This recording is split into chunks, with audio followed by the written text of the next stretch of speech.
தக்கதிமி என்ற சந்தம். இப்போ ரூபக தாளம் எப்படி அப்படின்னா, ஒன்று கவனிங்கன்னு சொல்லும்போது புத்தகத்தை பார்த்துட்டு பண்ணுங்க. இந்நேரம் உண்ணாமல் இருந்த பாட்டு உங்களுக்கு மனப்பாடம் ஆயிருக்கும் பயிற்சி பண்ணியிருந்தீங்கன்னா. ஒழுங்கா நம்ம விதண்டாவாதம் பண்ணாம பயிற்சி பண்ணியிருந்தா இந்த பாட்டு மனப்பாடம் பண்ணிருக்கலாம். சண்டை போடுற நேரத்துக்கு, நம்ம பொதுவாக சண்டை போடுற நேரத்துக்கு, வீட்டில் சண்டை போடுறதா இருந்தாலும் சரி, புருஷன்கிட்ட சண்டை போடுறதா இருந்தாலும் சரி, வகுப்பில் சண்டை போடுறதா இருந்தாலும் சரி, ஆன்லைன் வகுப்பில் சண்டை போடுறதா இருந்தாலும் சரி, ரோட்டில் சண்டை போடுறதா இருந்தாலும், கொடையாடியில் சண்டை போடுறதா, எதில் சண்டை போடுற அந்த நேரத்தை ஒரு பாட்டு மனப்பாடம் பண்ணுறதுன்னு வச்சுக்கோங்க, புண்ணியமாக போகும். அதெல்லாம் விட்டுருவோம். புரியல? அங்கெல்லாம் விட்டுருவோம். எது நமக்கு முன்னேற்றமோ அதை விட்டுறோம். மல்லுக்கு நிற்போம் மாமியார்கிட்ட, மல்லுக்கு நிற்போம் மருமகள்கிட்ட, மல்லுக்கு நிற்போம் பொண்டாட்டி புருஷன். அது என்ன? அதனால நமக்கு என்ன? கடைசி வார்த்தை என் வார்த்தையா இருக்கும், கடைசி திட்டு நம்ம திட்டா இருக்கும், கடைசி குற்றச்சாட்டு நம்ம குற்றச்சாட்டா இருக்கும். அப்படிங்கிற உயிரினுடைய அந்த தன்முனைப்பு வேற ஒன்றும் இல்லை. உயிரினுடைய தன்முனைப்பு அதுதான் நம்மளை வந்து இப்படி மாற்றுது, வேற ஒன்றும் கிடையாது. அந்த தன்முனைப்பு அப்படிங்கிறது நமக்கு குறைய குறைய குறைய உயிரில் இருக்கக்கூடிய வெளிச்சம் வெளியில தெரிய ஆரம்பிக்கும். அதுக்கு பேர் உயிர் ஒளி அப்படின்னு வள்ளலார் சொல்ற. உயிர் ஒளி அறிவு அப்படின்னு சொல்றார். இறைவன் உயிருக்கு ஒளியை தருகின்ற அறிவாக இருக்கிறான். புரியுதா? அந்த உயிர் ஒளியை நாம தான் முயற்சி பண்ணி, உயிர் தன்னுடைய முயற்சியால தான் அந்த ஒளியை வெளிக்கொண்டு வர என்ன பண்ணணும்? பாடுபடணும். அதை விட்டுட்டு நம்ம மேல மேல அந்த ஒளியை என்ன பண்றோம்? பல்வேறு திரைகளை போட்டு மறைச்சிக்கிட்டே வரும். அந்த திரைகள் விலகணும். அப்பதான் அந்த ஒளி வெளியில வரும். அந்த ஒளிக்கு நாம முயற்சி செய்யணும். சரியா? சரி. இப்ப ரூபக தாளம் அப்படின்னு சொல்லும் பொழுது 1 2 வாட்டி தட்டுறோம், 1 வாட்டி திருப்போம். மிக எளிமையான தாளம் ரூபக தாளம். தெரிஞ்சவங்க சாம இருக்கு. இது நான் வந்து முற்றிலும் புதியவர்களுக்கும் தாளம் தெரியாதவர்களுக்கும் சொல்லிக் கொடுக்குறேன். இப்ப இந்த 1 2 3வது திருப்புறோம். இந்த 1 2 3 இருக்கு இல்லையா? இந்த 1த்துக்கும் 2த்துக்கும் 3த்துக்கும் இடையில என்ன கேப், இடைவெளி நேரம் எவ்வளவு அப்படிங்கிறது தான் நடை அப்படின்னு நம்ம சொல்றோம். நடை என்பது ஒரு தாளத்தினுடைய அடுத்த தட்டிற்கோ அல்லது அடுத்த வீச்சுக்கோ இடைப்பட்ட நேரத்தை நாம் என்னன்னு சொல்றோம்? நடை அப்படின்னு சொல்றோம். இந்த ஆதி தாளம் ரூபக தாளத்துக்கு பெரும்பாலும் சதுஸ்ர நடை என்று சொல்லக்கூடிய தக்க திமி. இந்த தக்க திமிங்கிறது தக்க ஜொன்னு சொல்லலாம். தக்க திம்மி, தக்க ஜொன்னு, தக்க திம்மி, தக்க ஜொன்னு, எது சொன்னாலும் 4 அது போகும். அப்படி போறதுனால அதற்கு சதுஸ்ர நடை ரூபகம், சதுஸ்ர நடை ஆதிதாளம் அப்படின்னு சொல்றோம்.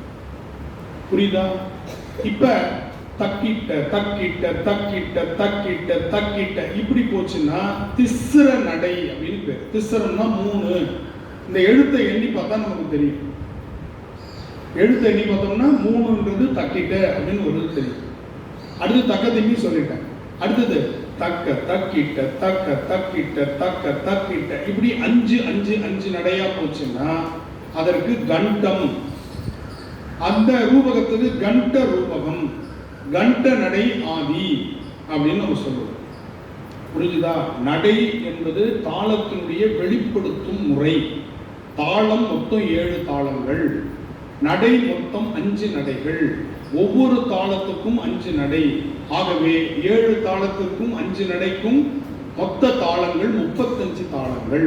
ஆனா தேவாரத்தில் நம்ம பயன்படுத்தக்கூடியது 5 தாளங்கள் தான் தேவாரத்துல. அதுலயும் 50% 60% 2 தாளம் தான் அடிக்கடி வரப்போகுது. அந்த 2 தாளத்தையாச்சும் நம்ம என்ன பண்ணிக்கணும்? தெள்ள தெளிவா புரிஞ்சுக்கணும். தாளம் இல்லாத பாட்டு கேப்டன் இல்லாத ஷிப் மாதிரி. ஒரு ஷிப், அருமையான சொகுசு கப்பல், அதுதான் ஸ்ருதி. கப்பல் என்பது என்னது? சொகுசு கப்பல் என்பது ஸ்ருதி. இந்த தாளம் என்பது அந்த ஸ்ருதியை எப்படி சரியான பாதையில் இயக்குவது அப்படின்றது அந்த கேப்டன் தான் முடிவு பண்ணுவோம். இதுதான் அதுல உட்கார்ந்து போற பேசஞ்சர் தான் பாட்டு. அதில் உட்கார்ந்து போற பேசஞ்சர் என்னது? பாட்டு. அப்ப அந்த பாட்டு சந்தோஷமா இருக்கணும்னா கப்பலும் நல்லா இருக்கணும், கேப்டனும் ஒழுங்கா இருக்கணும். புரியுதா? சொகுசு கப்பலை வந்து கேப்டன் ரேஸ் கப்பல் மாதிரி ஓட்டினான்னா என்ன பண்றது? இப்படி இப்படி இப்படி இப்படி ஓட்டினான்னா உள்ள காப்பியை கையில வச்சிருக்கோம், கொதிக்க கொதிக்க இப்படின்னும் போது அவன் மேல ஊத்துறது, இப்படின்னும் போது இவன் மேல ஊத்துறது, கடைசியில் நம்ம வாயில ஊற்ற முடியாம போகும். அப்ப தாளம் தப்பாச்சுன்னா சொகுசு கப்பலா இருந்தாலும் என்ன ஆயிடும், உள்ள இருக்கிற பேசஞ்சருக்கு எரிச்சல் தான். எவ்வளவு நல்லா இருந்தா என்ன பண்றது? ஏசி ட்ரெயின்ல எலி ஓடிச்சுன்னா எப்படி இருக்கும்? ட்ரெயின் ஏசி ட்ரெயின் நல்ல சில்லு சில்லு சில்லு சில்லு காத்து வருது, 2-3 எலி குறுக்க நிறுத்த போயிட்டு வருது, எப்படி தூக்கம் வரும்? புரியுதா? அது போலதான் ஒரு பாட்டுக்கு தாளமும் அவசியம், குரலும் அவசியம். குரல்ங்கிறது ஸ்ருதி. 3வது பாட்டு, இந்த பேசஞ்சர் ரொம்ப அவசியம். எல்லாத்துக்கும் மேல பாட்டு தான். ஏன்னா இந்த சொகுசு கப்பலும் அந்த கேப்டனும் யாருக்காக? உள்ள உட்காந்துருக்கிற பேசஞ்சருக்காக தான். வெறுமன சொகுசு கப்பல் போயிட்டு போயிட்டு வந்துட்டு இருந்துச்சுக்கோங்க, தாளமும் பாட்டு மட்டும், பாட்டு இல்லாமல் தாளமும் சுருதி மட்டும் இருக்குன்னா என்ன? ஒரு சுருதி பாக்ஸ் வச்சிடலாம், ஒரு மிருதங்கார உட்கார வச்சிடலாம், வச்சுட்டே இருக்கு 3 மணி நேரம். எத்தனை பேர் எவ்வளோ நேரம் கேட்பாங்க பாட்டு இல்லைன்னா? அப்போ பாட்டு ஃபர்ஸ்ட். அந்த பாட்டுக்கு துணை செய்யக்கூடியது அந்த சொகுசு கப்பல் என்கின்ற சுருதி. அந்த சொகுசு கப்பலை சரியானபடி கொண்டு போய் செலுத்துவது தாளம் என்ற கேப்டன். அப்ப நமக்கு இந்த 3ம் இணைந்தால்தான் ஒரு பாட்டு நிம்மதியா தன்னுடைய இலக்கை அடைய முடியும் அப்படிங்கிறத நீங்க புரிஞ்சுக்கணும். சரியா?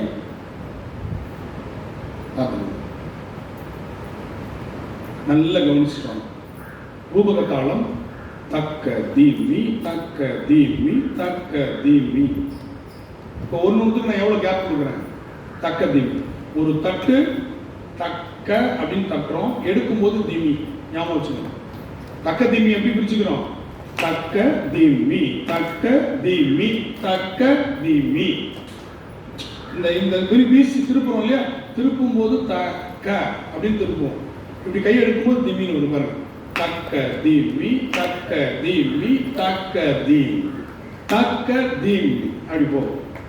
இது ஒரு ரூபக தாளம். இது வந்து ரிதம். ஒரு வாட்டி சொல்றது இல்லை, அந்த பாட்டு முடிகிற வரையும் நம்ம இதே நடையில போயிட்டு தக்க தீமி தக்க தீமி தக்க தீமி தக்க தீமி தக்க தீமி தக்க தீ தக்க தீமி தக்க தீமி தக்க. நான் யாரை பார்க்குறேன்? வாய் என்ன சொல்லுது, தாளம் என்ன பண்றது, இதெல்லாம் இன்பில்ட்டா நடந்துகிட்டே இருக்கு. கையை சில பேர் பார்த்துக்கிட்டே போட்டு இருப்பாங்க, பாட்டை விட்டுருவாங்க. பாட்டு பாடுவாங்க, கை சும்மாயிடும். இது எல்லாமே ஒரே நேரத்தில் இயங்கும். எல்லாமே என்ன இருக்கணும்? ஒரே நேரத்தில் இயங்கும். இதுதான் ரொம்ப முக்கியம்.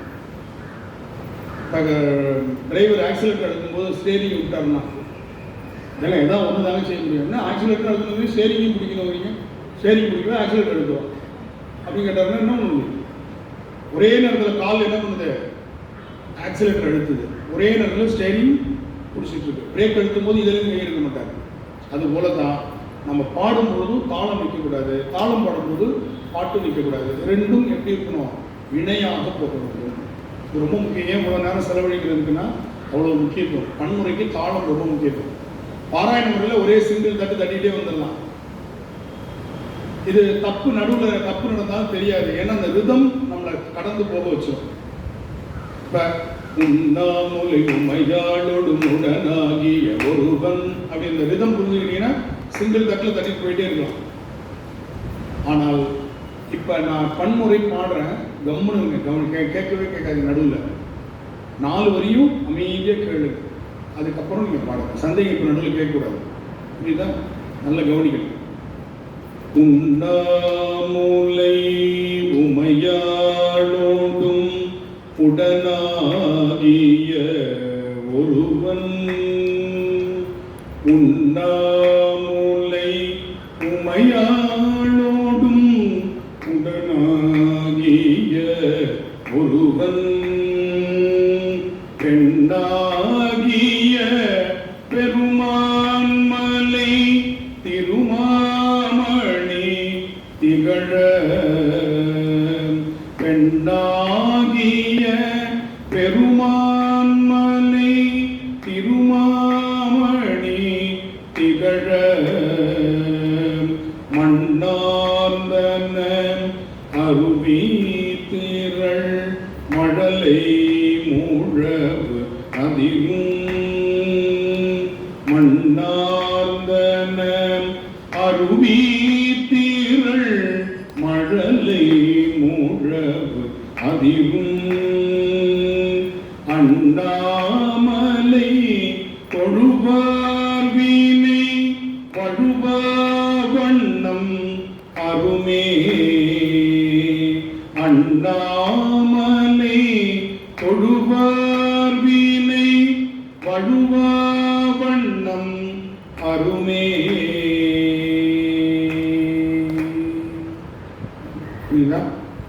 முடிச்சு ஒரு தாளத்தை அப்படி விட்டு குடிக்கணும். இதுதான் இப்போ நான் ஒவ்வொரு வரியாக சொல்கிறேன். வன்முறை அப்படின்னு சொன்னால் ஒரு வரியை 2 தடவை குறைந்தபட்சம் பாடணும் அப்படிங்கிறது பொது விதி. நீங்கள் 5 தடவை 10 தடவை கூட பாடலாம். ஒரே வரியை உங்களுடைய திறமை ஒவ்வொரு இதுலேயும் நான் கொஞ்சம் கொஞ்சம் சிறு சிறு வித்தியாசங்களை காட்டுகிறேன் அப்படின்னு சொல்லி நம்ம என்ன பண்ணலாம். 10 வாட்டி பரதநாட்டியத்தில் போனீங்கன்னா அந்த பொண்ணு எத்தனை அபிநயம் கற்று வச்சிருக்கிறாங்களோ அத்தனை தடவை அந்த வரியை பாடுவாங்க. அந்த பொண்ணுடைய திறமை ஒவ்வொரு வாட்டியும் அவள் ஒவ்வொரு அபிநயம் பிடிப்பாள், ஒவ்வொரு பாவனையும் காட்டுவாள். அப்போ அந்த பாடகர் அழுக்காமல் பாடுவார். எத்தனை முறை அவங்களுக்கு பாடுறப்ப சொல்லிடுவாள். 15 முறை 10 முறை 8 முறைன்னு சொல்லிடுவாங்க. அந்த நட்டுவாங்கனார்னு ஒருத்தர் இருப்பார். நட்டுவனார் அது நட்டுவாங்கனார். அவங்க சொல்லிடுவாங்க, நான் இந்த மாதிரி பயிற்சி கொடுத்துருக்கேன், நீங்கள் அத்தனை வாட்டி பாடணும், ஏதாவது ஒன்றுத்தை நீங்கள் மிஸ் பண்ணிங்கன்னா அவள் குழம்பிடுவா அப்படின்னு அவங்க அந்த பாட்டில் என்ன பண்ணுவாங்க, இந்த வரியை இத்தனை முறை பாடணும்னு எழுதி கொடுத்துருவாங்க. அப்போ அத்தனை முறை அவங்க பாடுவாங்க. எக்ஸ்ட்ரா பாடினாலும் குழம்பிடுவாங்க, குறைச்சி பாடினாலும் குழம்பிடுவாங்க. ஏன்னா அவங்க எல்லாருமே இந்த சிஸ்டம், பரதநாட்டியங்கிறது ஒரு பெரிய சிஸ்டம். அதுலேருந்து அவங்க தன்னை மாற்றிக்கவே மாட்டாங்க. பாடுறது ஒரு சிஸ்டம். 2 தடவை நம்ம பாடுறோம் அப்படின்னா அந்த 2 தடவை சரியாக நம்ம கொண்டு போகணும். வேறு கவனம் இருந்துச்சுன்னா பரதநாட்டியத்தில் வந்து யார் யார் வந்திருக்கான்னு அந்த பொண்ணு பார்த்துட்டு தான் ஆட முடியுமா?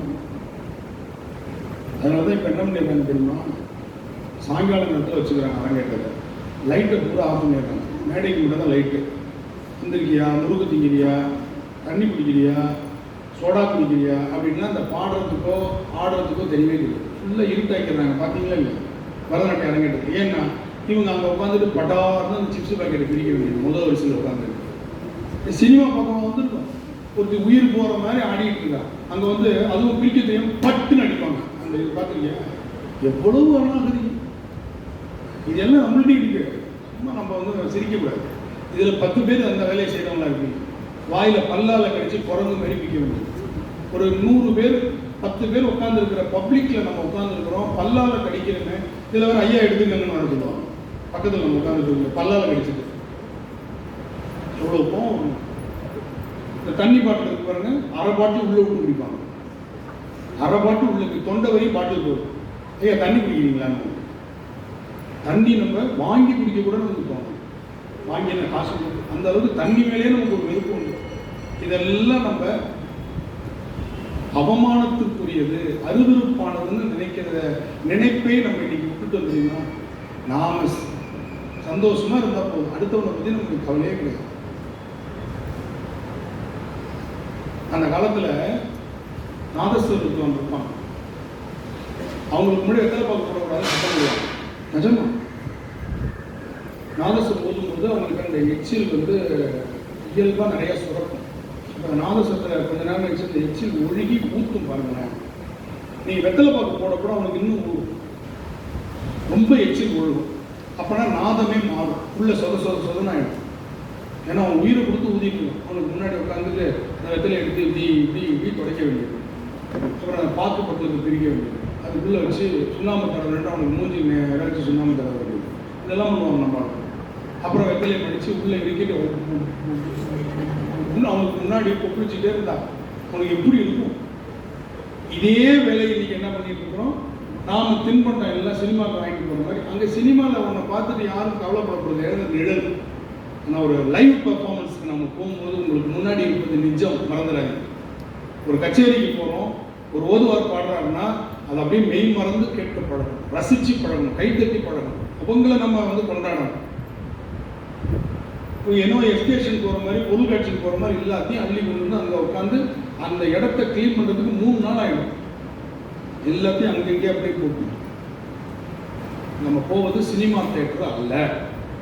நம்ம பார்க்க போது இது ஒரு லைவ் பர்ஃபார்மன்ஸ். ஒரு பரதநாட்டியம் அரங்கேற்றோம்னா அதுக்குன்னு ஒரு ஒழுங்கு இருக்கு, ரசிகர்களுக்கும் ஒரு ஒழுங்கு இருக்கு, பாடுறவங்களுக்கு மட்டும் இல்லை. நீ எவ்வளோக்கு எவ்வளோ கொண்டாடுறையோ அந்த அளவுக்கு அவங்க நல்ல பர்ஃபார்மன்ஸ் பண்ண முடியும். புரியுதா? சரி, புதிய மாணவர்கள் செல்ஃபோன் ஆஃப் பண்ணி வைக்கணும்னு போன கிளாஸ்லேயே சொன்னேன். நமக்கு அந்த பழக்கம் எப்போ வரப்போகுதுன்னு தெரியல. சரியா? அடுத்த வாட்டி செல்ஃபோன் யாரோடதே ஒழிச்சுதுன்னா வெளியில் போங்கன்னு சொல்லுவேன் எல்லாருக்கும் முன்னாடி. அவளே பண்ண மாட்டேன், எந்திரிச்சு வெளியில் போங்க அப்படின்னு நான் சொல்லுவேன். ரொம்ப மிக மரியாதையோடு கோபத்தோடு சொல்லுவேன். அது அந்த நிலைக்கு என்னை கொண்டு வரக்கூடாது. நான் தேவாரம் சொல்லிக் கொடுத்து வரேனே தவிர உங்களை வெளியேற்றத்துக்கு நான் வரல. ஒரு ஒழுங்கு வரணும். அதுக்கு பேர் தான் திருமுறை. வாத்தியாரை முறைச்சிக்கிட்டே இருக்கிற மாதிரி செய்யறது இல்லை. திருமுறைங்கிறது நாம முறையா ஒழுங்கா இருக்கணும்னு அர்த்தம். வாத்தியார் முறைக்கிற மாதிரியே பண்ணிட்டு இருக்கிறது பேர் திருமுறையாது. புரியுதா? அதனால ஒரு தாளம், ஒரு பாவனை அப்படின்னு சொன்னா மினிமம் 2 முறை பாடுவது என்பது கதைக்கு வந்து எத்தனை முறை பாடணும்? பன்முறைனா மினிமம் 2 தடவை பாடணும். இப்போ நான் 2 தடவை ஒரு தடவையாக பாடுறேன். 2வது தடவை பாடும்போது என்ன சின்ன வேறுபாடு பண்ணுறேன்னு கவனிக்கணும். கவனித்து அதே மாதிரி பாடணும். சரியா? இப்போ முதல் முறை பாடுறேன், அது அப்படியே நீங்கள் தாளம் மட்டும் போட்டுகிட்டே இருங்க. நான் நிறுத்துகிற இடம் நீங்கள் தொடங்குற இடம். எல்லா பாட்டுக்கும் இதுதான். ஒரு சொல்லுக்கு ஒரு ரூபகம். ஒரு ரூபகங்கிறது எத்தனை? 4, 3. ஒரு ரூபகம் என்பது எத்தனை? 3. 1, 2, 3 இருக்குல்ல, அதுக்கு இடைப்பட்ட கால அளவு தான் 4. அப்படி சொன்னா நீங்க 12. ஒரு ரூபகத்துக்கு எத்தனை? 12 அக்ஷரங்கள். ஏன்னா ஒன்னொன்னுக்கு எத்தனை வருது? 4, 4, 12. ரூபக தாளம் என்றால் 3 என்று ஞாபகம். சரி, கவனிங்க. ஒரு சொல்லுக்கு ஒரு ரூபகம் கரெக்டா வருவார். உண்ணாமுலை உமையாளோடும் உடனாகிய ஒருவன்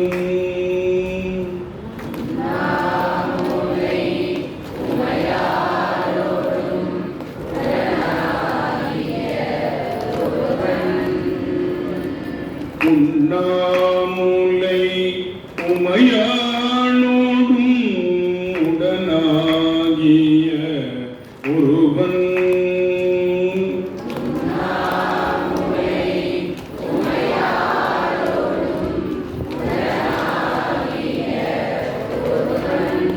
இது அந்த நட்டப்பாடை கம்பீர் நட்டைக்கு ஒரு அழகு. உமையாளோடும் முதல்ல உமையாளோடும் பிளைன் டெக்ஸ்ட். அடுத்து என்ன பண்றோம்? உமையாளோடும்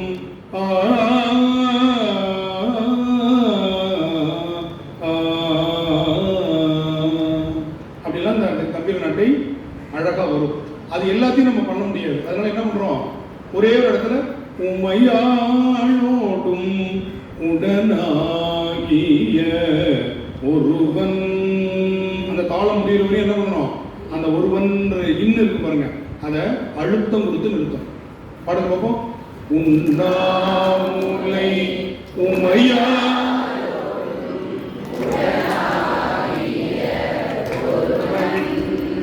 இப்ப 2வது வரி அப்படியே மேல பெண்ணாகிய கூட சேர்ந்து பாடக்கூடாது. திரும்ப திரும்ப நான் சொல்லக்கூடாது. நான் பாடும்போது நீங்க மியூட் ஆயிடும், நீங்க பாடும்போது நான் மியூட் ஆகணும். அதுதான் கத்துக்கிற முறை. பெண்ணாகிய பெருமான் மலை திருமாமணி திகழ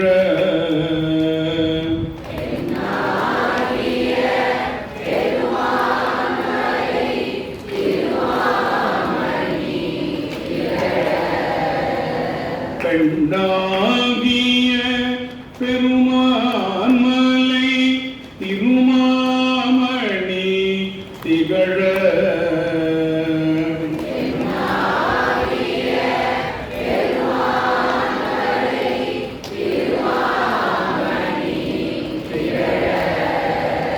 மண்ணார்ந்தன அருவி தீரள் மழலை மூழவு அதிகும்.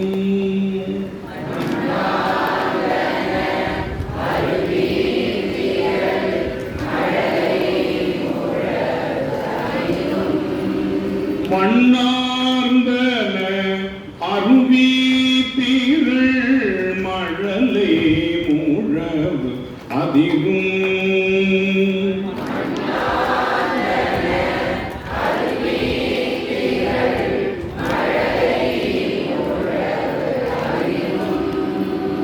அண்ணாமலை தொழுவார் வீணை வழுவா வண்ணம் அருமே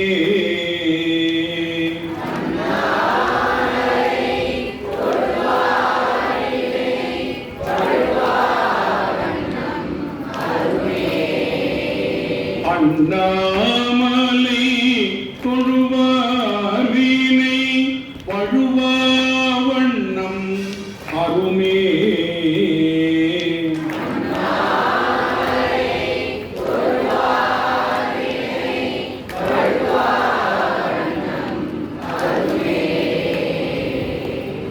சரியா? இதுதான் பன்முறை. இதில் ஒரு பாட்டு நீங்கள் கற்றுக்கணும். இது நீங்கள் வீடியோவில் பார்த்தீங்கன்னா இதே மாதிரி தான் நான் பாடியிருக்கேன். உண்ணாமலை உண்மையாளோட வீடியோ பார்த்தீங்கன்னா முதல் பாட்டு இப்படி தான் இருக்கும். அடுத்த பாட்டிலேருந்து பாராயண முறை இருக்கும். நீங்கள் அதை வச்சு படிச்சுக்கணும். சரி, இப்போ அடுத்தது மறையுடையாய் தோளுடையாய் எடுத்துக்கோங்க.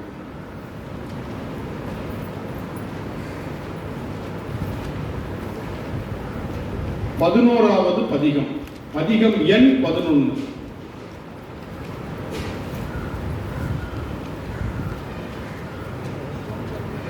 எடுத்தாச்சா? இதனுடைய பன்முறை பக்கம் பார்க்க வேண்டாம். 11 பதிகம், ரெண்டுலையும் அதான். இதுவும் ரூபக தாளம். பழந்தக்க ராகம் என்கின்ற பண், ஆரபி என்கின்ற ராகத்துல ஒரு சொல்லுக்கு ஒரு ரூபகம். இதுவும் அதே மாதிரி எளிமையான பண் தான். பார்த்தீங்கன்னா மறையுடையாய் ஒரு ரூபகம், தோளுடையாய் ஒரு ரூபகம், வார்சடை மேல் ஒரு ரூபகம், வளரும் ஒரு ரூபகம். அவ்வளோதான். இது எளிமையாக நம்ம பாடிடலாம். அப்புறம் பாடுறத முதல்ல கவனிக்கும். முதல்ல ஃபுல்லாக 4 வரி நான் எப்படி பாடுறேன்னு கவனிச்சிருங்க. அப்புறம் ஒரு வரியாக உங்களுக்கு சொல்லுங்க.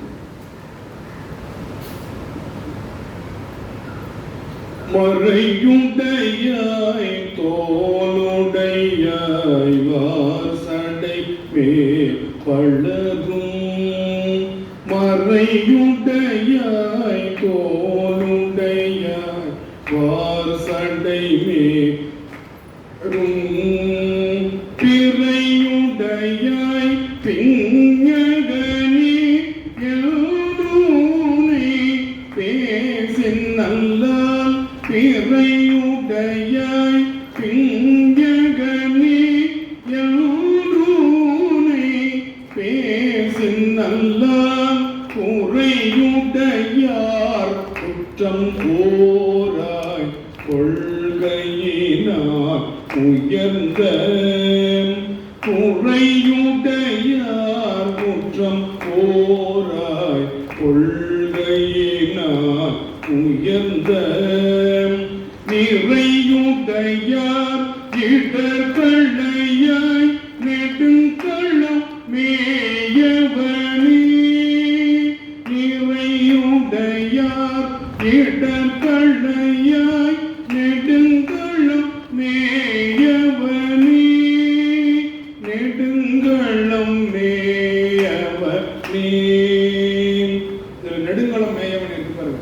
நெடுங்களம் மே எவனே இருக்கும். அதே மாதிரி தான் பாடணும்.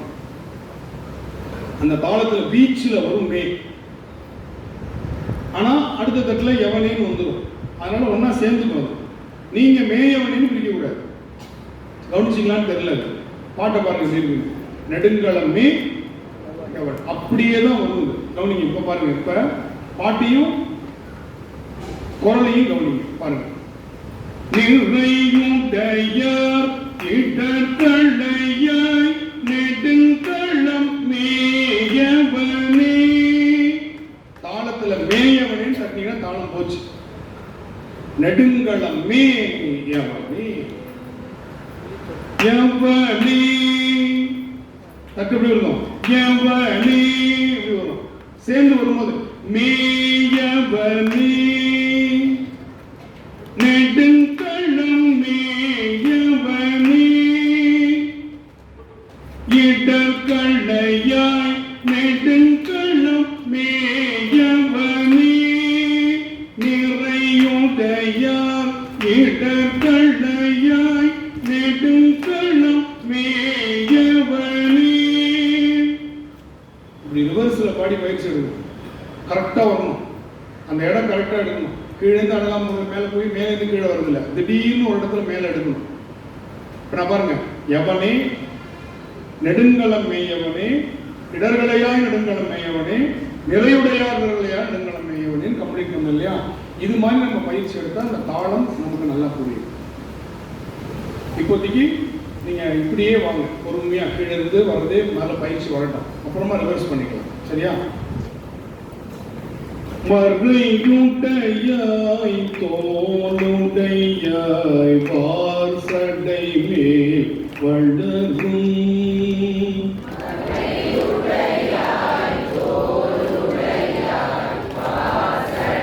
சத்தமா திரும்ப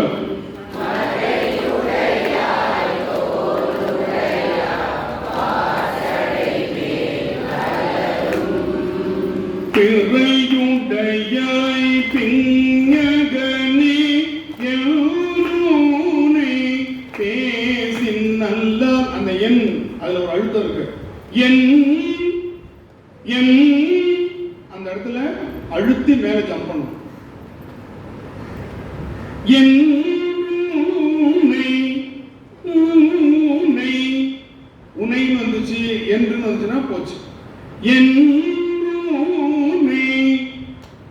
புரியுதா? என் என்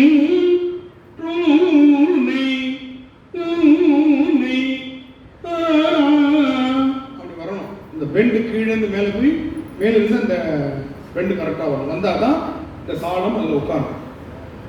பாடு பார்ப்போம்.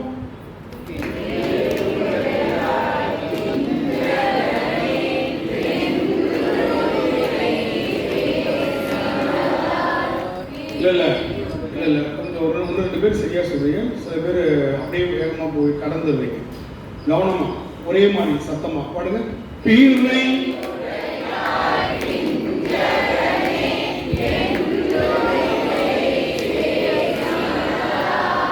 தாளம் போடுறவங்க கரெக்டா பாடுறீங்க, தாளம் போடாதவங்க வேகமா முடியுங்க. திரும்ப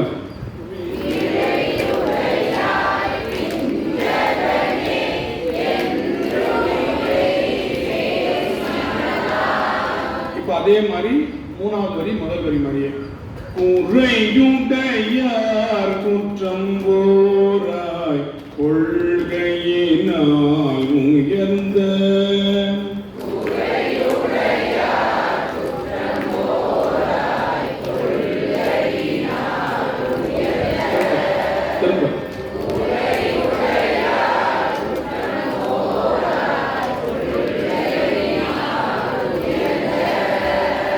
நிறையுடையார் இடர்களையாய் நெடுங்களம் மேயவனே.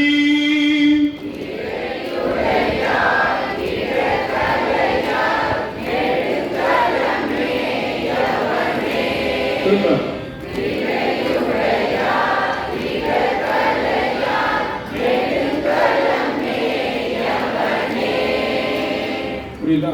ஏமா உங்கள்கிட்ட புக் இல்லையா? ஏன் நீங்க சேர்ந்துருக்கீங்களா? எப்ப சேர்ந்தீங்க? ஜாயின் பண்ணிட்டீங்களா? பேர் குறிச்சுக்கோங்க, குறிச்சு புக் கொடுக்கணும். கேட்கணுமா? நீங்க தான் கேட்கணும். இல்லை, கிளாஸ் முடிஞ்சிருக்கு. இப்போ நீங்க படிக்கிறது எப்படி படிப்பீங்க? என்ன புக்கு கொண்டு வந்தாச்சு, நீங்க கேட்டு வாங்கிக்கணும். வேற யாராச்சும் சேர்ந்துட்டு புக் இல்லாம இருக்கீங்களா? இன்று சேர்ந்தவர்கள் அல்லது போன கிளாஸ்ல சேர்ந்தவங்க யாராவது புக் இல்லாம இருந்தா வாங்கிக்கோங்க. புக் இருக்கு.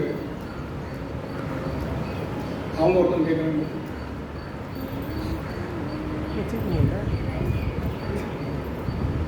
புக் வச்சிருக்காங்க, புது புக் வேணா வாங்கிக்கோங்க. சரி, இது புரிஞ்சுதா? அடுத்தது ஒரு பதிகம் நம்ம பார்க்க போறோம்.